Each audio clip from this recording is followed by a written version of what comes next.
Nope. We good? We good. Oh, welcome. This is a very, very special show today. It's going to be more incredible than usual because for the first time, I have told you about this before, I finally got it, and it's only the beginning. I have here 39, which I only got this morning, clips of graffiti around my town. And this is incredible. And here's the thing. This is only 5% of what is to come. Not only that, but today was a rainy day, which means the weather was gloomy. It was not pretty. It's on random, so the fact that I got 2 clips that are the same in a row worries me, considering we have 39. Okay, here we go. But like chances are we won't get to see all the clips today. It's crazy. But that's not what this is all about. Of course, this is the show where I tell you about all the great things I've been doing recently, including Mortal Kombat, baby. Mortal Kombat is the big thing we're going to talk about today. It's a big deal to me because I have heavy nostalgia. And I'll tell you about fun stories about the franchise that revolves around my life. Finally, The Falcon and the Winter Soldier has finished. It is officially over. I will talk about it at the end because we're going to go into spoilers. The series, the official 6 episodes are out. We will score it in real time and I will tell you how I rank the entire series. I'll talk about Invisible just for a second. I'll also talk about a tweet I did that I'm extremely proud of. And while I do Mortal Kombat, we'll watch either the friendships or the babalities, probably both, and we'll see as we go along. Finally, I'll show you the 12 new books I got that I will cover in the coming weeks. But this is a preview, because this right here in my hands is a Joker book, very special Joker book. You would think Joker books would be plentiful, right? But in reality, there's like 3 to 5 actual Joker books. I'm not talking Batman with a Joker storyline. I'm talking like a specific written book about the Joker. And I have one of them right here. I will show you what it is, as well as 11 other books that I just picked up. Some cool stuff. But yeah, man. So as you can see, the weather is not perfect, so these will be remastered. Like, it's crazy, but it does just represent 5% of what I can get. Plus, I took like a specific path that I did not take before, which means all the graffiti you see before you, I have not seen before. And I have plenty that I have seen that I have marked that I can go get at any time. So trust me, this will grow. This will be entirely by me. Not the graffiti, of course, but of course, getting the footage to showcase you guys. This was one of the best ones. I had to showcase this dragon at the end because I was like, damn, beautiful stuff. But yeah, a bunch of different graffiti. And we'll come back periodically. And this will stand for the rest of my life as a live streamer. Like, this will define the beginning of every show I do. I'll keep talking a bit here because this is one of the best examples of which it was a full wall with a bunch of different art, and you could tell that it was like a different artist that did every one, and it wasn't a competition, but certainly it was, a thing they were doing. So without further ado, we're going into it. We're going to Mortal Kombat, baby. I'll stay on here just for a bit so I can go into some backstory. I grew up with Mortal Kombat. When I was young, I had a Super Nintendo in the garage. I was lucky enough that we set it up in the garage. And I had Mortal Kombat 1 as a child. And I mean as a child. I was 7, 8, or 9 years old. And let me tell you, I had anger issues back in the day, and Mortal Kombat was not only a source of it, but certainly a constant reminder of that violence. Not only is the game extremely violent, but it's extremely hard, man. If you play Mortal Kombat, especially back in the day, and you did the arcade mode, the classic story mode, if you will, where you fight all the fighters, and at the end you have a mini boss, Goro, of course, and then you got Shang Tsung, which is the final boss. I believe I never got to Shang Tsung. I would always get to Goro, and I would always get destroyed, and it would destroy me in anger. I would get so angry to the point where I broke the cartridge. Not once, not twice, but until the entire cartridge was completely broken, and all that was left was the chip in which the game resides. To play the game, I would enter this chip into the Super Nintendo super lightly because it's super flimsy, and you're supposed to have the cartridge to make it fit. And at one point I lost again, and I snapped that thing in two. It's crazy because it's one of those earlier memories of gaming just in general, even though I had multiple games. But let me just say, Mortal Kombat left a mark on me. And of course, throughout history, I played, most of them. Most notably, of course, the reboot, 2009, I believe. And then I played, Mortal Kombat X, Mortal Kombat 11, played through all the story modes. I'm not going online, I'm not doing crazy stuff, but I certainly finish every story mode. And of course, I respect it a big deal, especially the company NetherRealm Studios, who also do Injustice. In terms of storytelling, they've done great strides into making somewhat of a joke fighting franchise into something that is both legitimate and worthy of respect, not only in fighting games, but gaming in general, and also as a piece of media. You know what I mean? So that's why we've gotten TV shows, web series, etc., etc. So this new film is a big deal, not only for me, but for video game media outside of games in general. So is this the greatest video game movie of all time? And competition is not fierce. I mean, we got the OG Mortal Kombat, which, to be honest, come on now, and Sonic. I can't believe Sonic the Hedgehog is in the conversation of, like, you know, the one to beat. But that's the reality of things.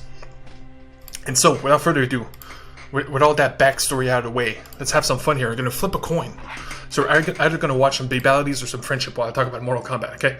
Heads, friendship. We got heads, so friendship it is. If we have time, we'll go watch the other one, but I don't think I need more than 13 minutes. Okay, sound is low, but that's purposeful, because we're here to talk about Mortal Kombat the film, not to commentate on these friendships. Mortal Kombat the movie is incredible, okay? I was blown away by it in terms of hype. Okay, you sit there watching this film. I went to go see it in an IMAX, perfect seat, and you could feel in the room, everybody was there, you know? And you could feel the excitement when every fighting scene happened, every new character reveal.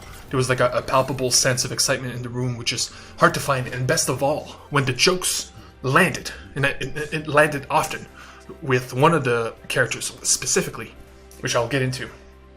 But let's just say everybody laughed through their mask, because we're all wearing a mask in IMAX, you have to. And man, you could feel in the room. Like, I laughed so hard at some points that I had to put my hand over my mask, just in fear of spreading like COVID or whatever. But you know what I mean. That fear's gone. Like, there's no fear. You shouldn't have fear, because or else we're all gonna live in fear forever.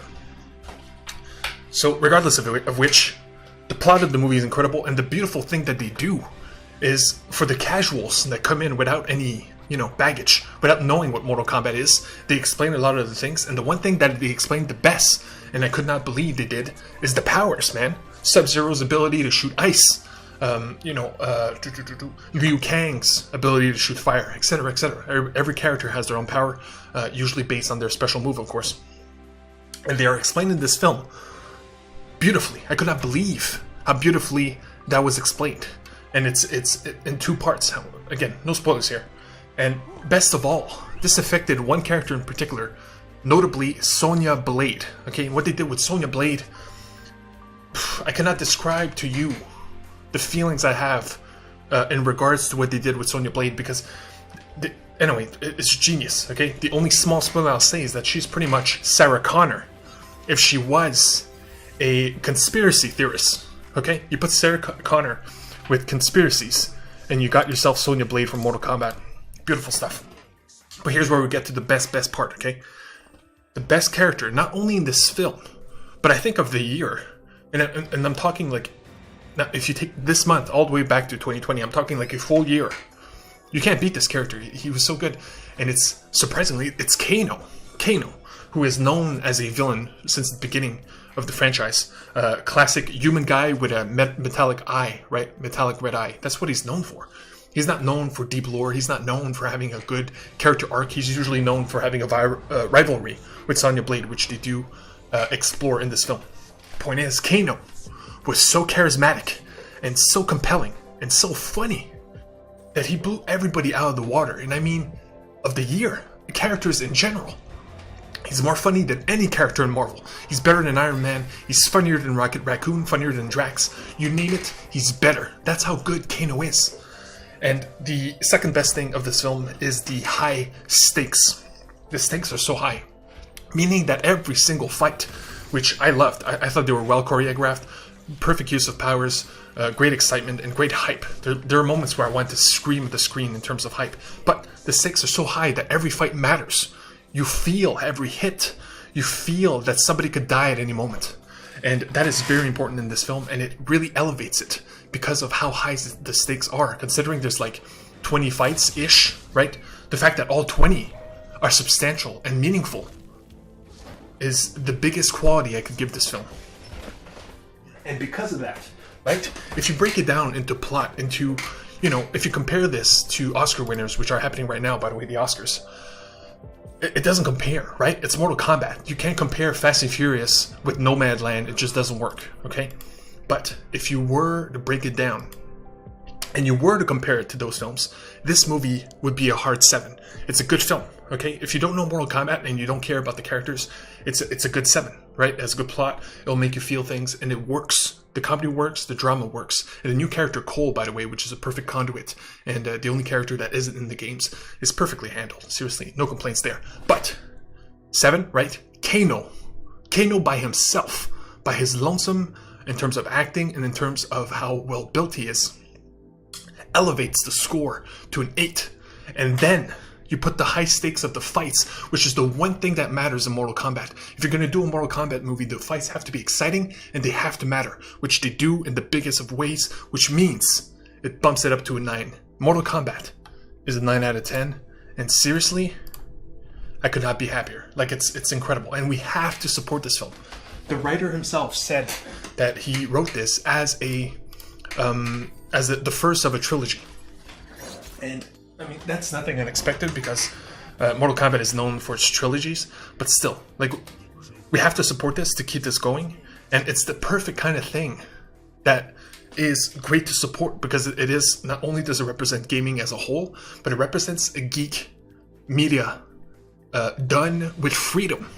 There is no restraints on this film. It is beautifully done cinematically, right? It feels like a film. It's not a cheesy mess like the OG Mortal Kombat, although that does have its charm. It is a true film that happens to be about Mortal Kombat. So yeah, either if you don't have HBO Max, sign up and watch Mortal Kombat there. If not, go to theaters if you do not mind the risk, which I would risk it. So yeah, one of those, okay? Because they need to know that we care and that they should keep it going. That's Mortal Kombat. A lot of love, but I felt it was really important to get it all out there. Because, man, you know, if I feel this way, I feel it's important. Next, Invincible. Just real quick.